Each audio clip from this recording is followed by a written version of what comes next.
Hola, bienvenidos a la videosesión de dirección financiera aplicada. Estamos en la sesión 149, dentro del capítulo 7, el ejercicio 12, rentabilidad es una cartera DEF and OPQ poblacional. Bien, vamos a nuestra plantilla.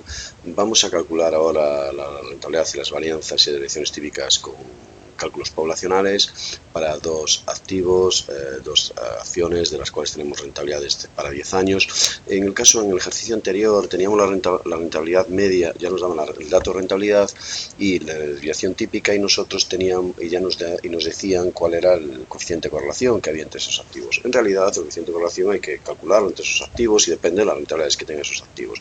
Entonces tenemos aquí la acción DEF y la acción OPQ con estas rentabilidades cada uno de esos 10 años, y queremos una cartera que tenga el 60% de DEF y el 40% de OPQ.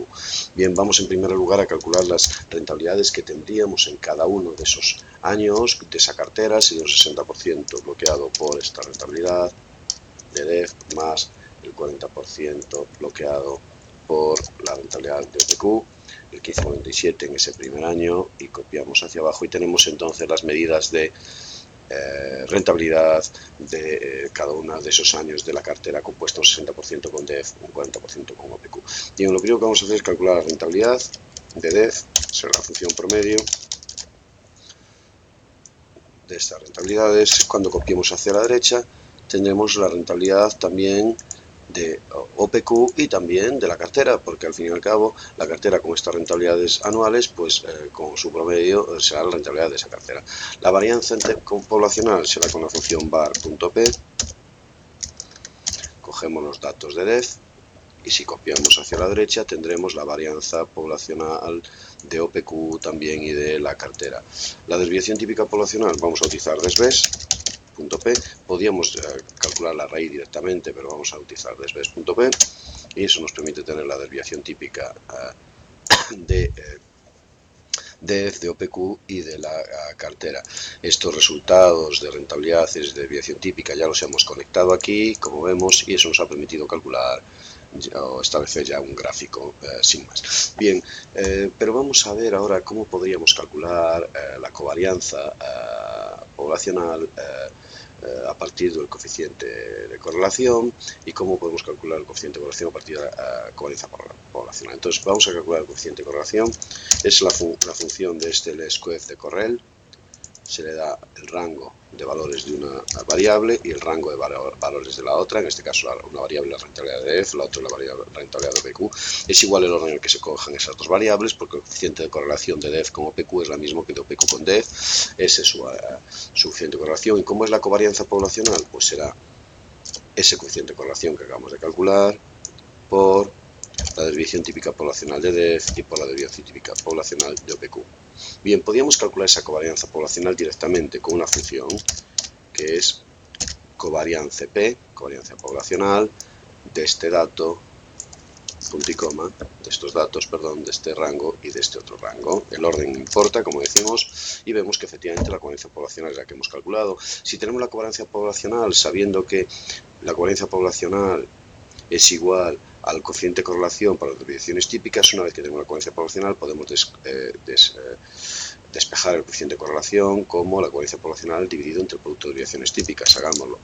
La covarianza poblacional dividido, paréntesis, el producto de las desviaciones típicas, y efectivamente obtenemos que ese es el coeficiente de correlación. Bien, entonces esta sería la forma habitual de hacerlo. Si tenemos una hoja de cálculo, calculamos las rentabilidades de la cartera en cada una de las posiciones, y eso nos permite calcular la rentabilidad media de la cartera, su varianza y su desviación típica, exactamente igual que lo hicimos para los elementos individuales de la cartera. Bien, vamos a comprobar que la covarianza, que la función covarianza P efectivamente es la covarianza poblacional. La covarianza poblacional la tenemos calculada aquí. Tenemos aquí la fórmula para su cálculo. La covarianza poblacional de título 1 y título 2 es un enésimo de la rentabilidad, de las diferencias de rentabilidad sobre menos la media de un título por una rentabilidad de uno por la rentabilidad del otro, su diferencia respecto a la media. La vamos a calcular aquí. Entonces será igual, paréntesis, a esta rentabilidad menos su media, bloqueada, por paréntesis esta rentabilidad menos su media, bloqueado. Pensemos que cuando estamos hablando de la varianza es rentabilidad menos la media al cuadrado, porque es el mismo dato al ser un solo activo. En este caso son dos activos, tengo rentabilidad de uno menos la media, rentabilidad del otro menos la media. Lo copiamos hacia abajo y para calcular la covarianza poblacional simplemente sumamos estos datos, que es lo que dice aquí, lo sumamos y dividimos entre el número de datos, que son 10. Y efectivamente la covarianza poblacional es la que le hemos calculado con covariance P, en este caso el que hemos calculado aquí.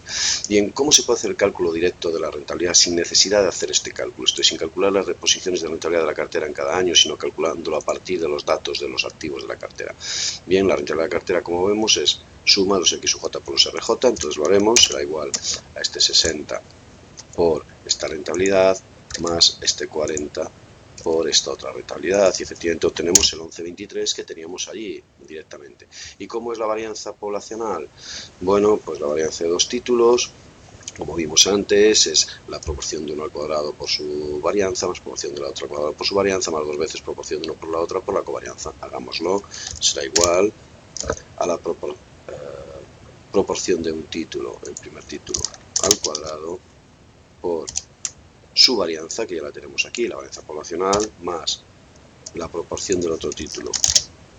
Vaya, otra vez, la proporción de ese título al cuadrado por su varianza, que tenemos aquí, más dos veces por la proporción de uno por la proporción del otro por la covarianza. Lo podemos coger de cualquier sitio, lo vamos a coger de aquí, y efectivamente obtenemos el 0,021, que era la varianza que habíamos calculado a partir de los datos de las rentabilidades de cada uno de los años para esa cartera. La desviación típica poblacional es simplemente la raíz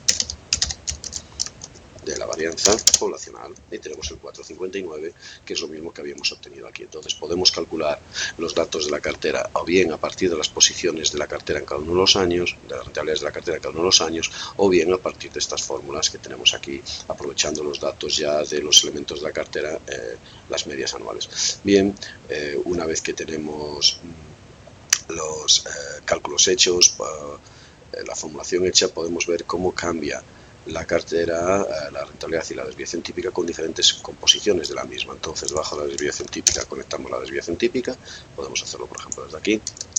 Debajo de la rentabilidad conectamos la rentabilidad, por ejemplo desde aquí. Marcamos la zona, como ya hicimos en el ejercicio anterior. Datos, análisis hipótesis, tabla de datos, la columna es la proporción de DEF, esta, aceptamos.